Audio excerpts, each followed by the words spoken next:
The wait is finally over. Manchester United are back in competitive action this week. This year, there are no excuses. The team has to improve, and performances on the pitch must be better. Can Erik ten Hag deliver? Well, let's take a look. So the first thing we need to look at is United on the ball. How are we going to approach the game this season? Starting in the first phase, then moving into the second phase, and then eventually the final third when we are looking to attack and create chances. But to get there, we have to be able to perform in these deeper areas of the pitch. And immediately, I hate to start on a negative, this is one area of concern for Manchester United because the signs haven't been too promising. However, there are a couple of positives that I do want to look at. And that is the structure that we create with our two centre-backs and the goalkeeper. One thing you may or may not have noticed in pre-season, but also in the Community Shield, is the centre-backs sometimes taking goal kicks, taking the ball and passing it to the goalkeeper to start the move off. Now you might be wondering, what is the point in this?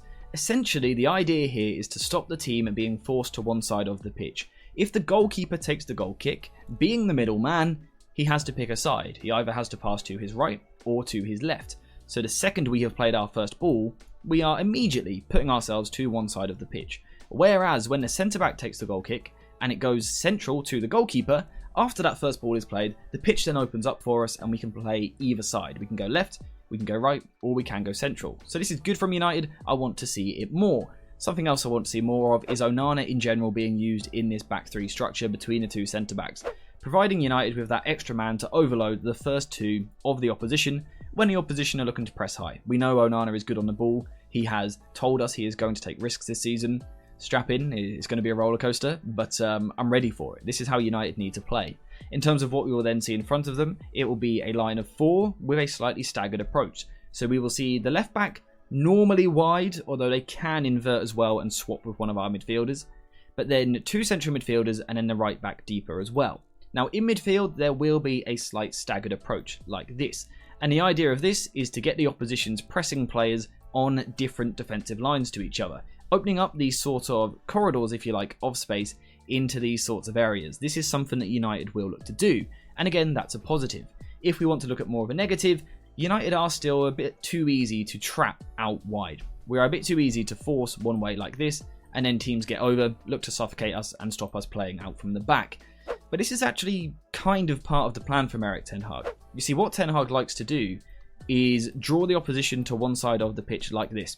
Draw the opposition over, and then when you do this, you are putting a big demand on your players, your individuals. But United have signed a couple of players in the summer that can solve problems. Mazraoui is one of those players, De Ligt is one of those players, and of course, hopefully, we see the return of Lisandro Martinez throughout the whole season. These are problem solvers, players who can deal with 1-versus-1 situations on the ball. It's going to be risky. United will lose the ball at times in this area, get stuck and concede goals because of it. However, when it works, what we will look to do is quickly, draw the opposition onto us and then move the ball out to the other side, to the far side fullback, and then look to attack, use the overloads and move the ball forward quickly. And that will be the plan for United in the first phase. Move the ball forward quickly, draw the opposition on, and then go through them. Part of that will be the up, back and through method that we were discussing the other day. If you want to see a video on that, it was a few days ago looking at United's attack this season, so go check it out. But a brief idea, what you're looking to do with the up, back and through method is you are looking, let's say this player's got the ball here, you're looking to pass the ball forwards initially to a player situated a little bit higher up the pitch. Then you're going to play the ball backwards, which is often the trigger for the opposition to squeeze men high. And then you are going to go through that press to get yourself into a position where it now looks like an artificial transition and you can quickly attack. So this is how United will set up in the first phase. It will be really good at times, really questionable at times. It's going to be a bit of a roller coaster, so just be ready for it. In the second phase, things should be a little bit more settled for Manchester United. And the obvious, immediate reason for that is because of the personnel that we should have on the pitch this season. Lisandro Martinez is an elite level ball player. De Ligt, whilst not being elite, is comfortable on the ball and two-footed. We have Kobbie Mainoo coming into his second season in professional football, so he's only going to keep getting better. We've got Diogo Dalot, who's a retention-based player at times, and Mazraoui especially, a real retention specialist on the ball. If it's not Mazraoui, it will hopefully be Luke Shaw, another player who is really comfortable on the ball. So United should immediately improve in possession because of superior individuals, but the structure is also important as well. Now in terms of putting United into a structure, it's wrong to shoehorn them into one shape. This is a side that will rotate a lot this season. In one moment, we will see, a 2-3 shape like this, where Casemiro is kind of isolated in midfield. Then on another occasion, the fullbacks will both tuck with him. We will see situations where United play with more of a back three, and perhaps one of the fullbacks will invert. We could see Casemiro dropping into the back three as well. We've seen this in pre-season. The two midfielders dropping, wingers coming inside, and then fullbacks flying round. And of course, there is that 3-1-6 shape that we have spoken about as well, or the 3-1-5-1, or the 3-diamond-3, however you want to describe it, where you play with 3 players in the first line, then a solo pivot, and then this sort of boxy diamond kind of shape in the middle of the pitch. United will be extremely rotational. Now, what I would like to see from the side this season is a greater emphasis on moving the ball through the middle of the pitch, if we can. We do have some real technicians in there. If you look in that diamond, there's some really good players on the ball. So hopefully United will be improved in this area. I still don't think it will be perfect, but we should see a better approach from the team and players that individually solve their problems better. If United are able to do these things, it all comes down to one thing: can we produce in the final third? Can we create chances? But not just can we, how is important as well for this United team. And we've seen a lot of principles, we've spoken about them recently. United look really good going forward, attacking the final third and entering the final third. United look good in this area.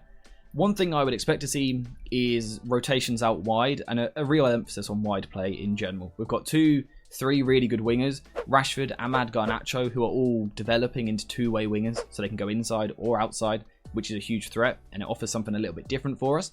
But also the players that are capable of rotating with them. Someone like Dalot and Amad kind of teaming up down this side of the pitch. It could be Mazraoui as well, or he might do it on the left. It could be Shaw. Again, Garnacho is more than capable of starting a lot of games for United this season, potentially displacing Rashford. I could see that happening. There will be an emphasis on getting the ball wide and producing from there. Now, for that to work, we will need runners. So rather than Rashford always being isolated when he receives the ball, or Garnacho, or Amad, whoever it is, they need runners. And what we will see from United this season is 1v1 situations like this turned into 2v2 situations as we get the extra runner. This could make United really dangerous in the final third. Now, there will be a big emphasis on the player on the ball picking the right pass in these areas. The execution has to be there, if not the plan kind of falls apart, but that's always the case. United will use these 2v2s in the final third, and they will be incredibly dangerous when the players start to click and really get some momentum going. The other thing you will notice about this United attack quite early on in the season is it's actually fairly narrow. There will of course be moments where we have players on the touchline, but actually the whole team is fairly close to each other. So Rashford may be wide on the left-hand side, but if that is the case, the players on the right will tuck in a little bit, applying the principles of minimum width, getting our players nice and close to each other, close proximity. That creates potential for 1-2s, quick passing moves in the final third, dummies, step-overs, things like that. And again, it will make United really dangerous in these areas. It also should help United to quickly win the ball back and sustain attacks as well. So on the ball, I think if United can improve in the first couple of phases, the final phase looks really dangerous. So United should be improved on the ball this season, and I am expecting us to score more goals if these players are clinical.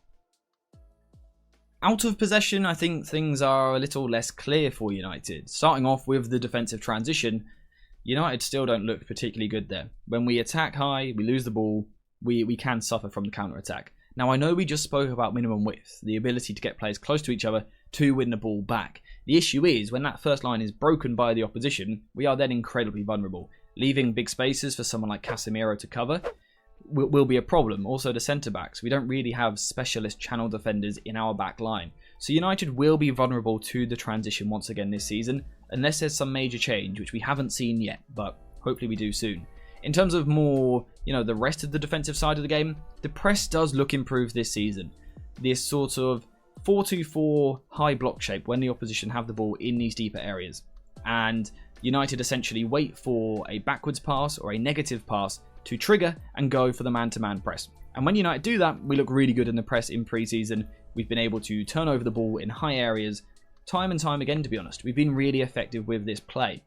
But, and there is a but, it's really inconsistent. When United do it and they go for it, it looks great.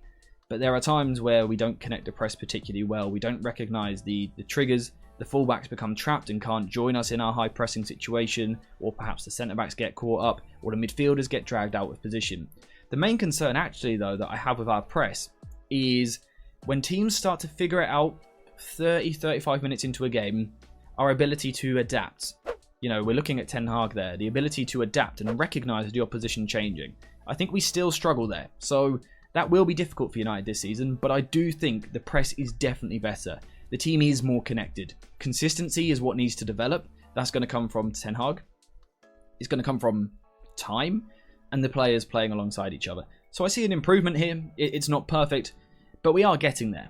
When it goes wrong, you know, when we can't press, the team then has to collapse a little bit deeper. And it very much becomes more of a sort of narrow, mid-block 4-4-2 shape. Where, in the Community Shield, for example, I felt that our spacing looked pretty good. Our players were fairly close to each other. The concern is still our wingers having a lot of defensive work to do, and they can be dragged out of position. But generally speaking, I think we look more compact in this shape than what we did last season. And should it go wrong even from here, we drop even deeper. It's a very deep 4-4-2, lots of men behind the ball, and an emphasis on box defence. De Ligt, we're looking at you to perform, Onana dominating his box, Casemiro could be useful there as well. But in general, I think United defensively will be better than last season. I do think we will be better. I think we will represent a more cohesive unit, you know, and a team pressing and tracking back and defending. I think we will be better off the ball, but I don't think it's going to be anywhere near perfect. I think we will make a lot of mistakes. I think we'll concede a lot of goals again this season. So the attack is really going to have to get firing. And to kind of summarise, kind of leads quite nicely, expect entertainment. This is going to be a hectic season from United, I do feel. Lots of goals at both ends, which isn't always perfect, but it's entertaining. I am expecting goals, goals, goals in these Manchester United games this season. The big challenge for the players is going to be recognising when to slow the game down a little bit. You know, we're a couple of goals up. We don't need to be so attacking. Let's be compact. It's going to be interesting to see which players take responsibility there. Kobbie Mainoo, can he develop in that area and be a leader with the way that he plays? De Ligt, Lisandro Martinez, two leaders at the back. Can they take control and command this team? We'll have to wait and see. In terms of predictions for where I think United will finish, we're aiming for the top four. I think we are going to be in that battle there. 4th, 5th, 6th is where I would expect United to finish. But it could be a little bit lower because the Premier League is really strong this season. I would expect 4th to 6th. And I think right now, I just think we're going to sneak into the top 4. That is my prediction for this season in terms of where we finish. In terms of the season as a whole, energetic, chaotic at times, goals at both ends, entertainment. Kind of Manchester United. I'm looking forward to it. I hope you guys are as well. If you are, let me know in the comments down below. What are your expectations for this season? But apart from that, we're finished for today. So thank you guys for watching. Hope you have enjoyed it. And as always, I'll see you in the next one.